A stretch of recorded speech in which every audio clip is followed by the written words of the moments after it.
As state assessment windows close all across the nation this month and last month, I'd like to explain some of the ridiculousness that we go through as educators during state assessment time so that non-educators will understand our frustration. We got to remove all of the clocks off of our walls because you don't want a student to be able to look up there on that clock and use that clock to answer a math problem. Let me tell you something. If a student is smart enough to look at the clock and use it to answer a math problem, they don't need the clock in the first place. And the students who need to look up and use the clock to answer a math problem, well, they don't even know that there's a clock up there on the wall.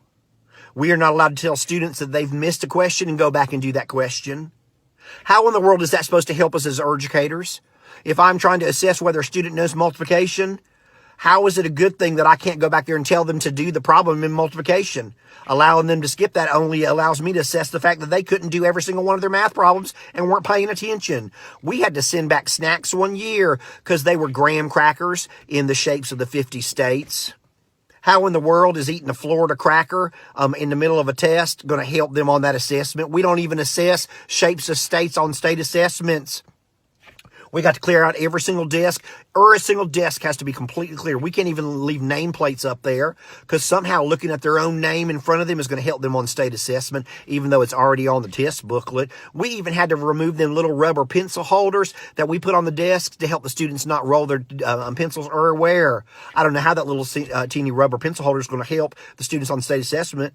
You know what it is going to help? Me trying to figure out how I'm going to come up with $37 per classroom now because we had to spend 2 hours scraping them off and throwing them away for state assessments. How dumb is that? We have to sequester all the students. If they miss part of the test and come in late, they can't be with their peers. Or if they were absent, they can't go to class or eat breakfast with their peers because they might talk about the test. You know what students are going to talk about during breakfast? Hey, if we went to the movies and there were 13 of us, how many taxis would we need if there were only 4 kids per taxi? And remember, we can't sit on each other's laps. They don't talk about things like that. Don't be sequestering them students. We're not allowed to wear our smartwatches or our Fitbits. Do you know what that does?